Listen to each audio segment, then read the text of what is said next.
از انس ابن مالک رضی الله عنه روایت است که پیامبر خدا صلی الله علیه و سلم فرمودند: شخص وقتی که در قبر گذاشته می شود و همراهانش برگشته می روند، در حالی که هنوز صدای کفش های پایشان را می شنود، دو فرشته نزدش آمده و او را می شنانند و از وی می پرسند: تو راجع به این شخص که حضرت محمد صلی الله علیه و سلم باشد چی می گویی؟ این شخص می گوید: من گواهی می دهم که او بنده و رسول خدا است.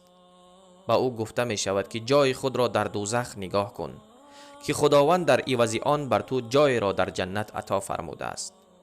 و همان است که این شخص جنت و دوزخ را می بیند.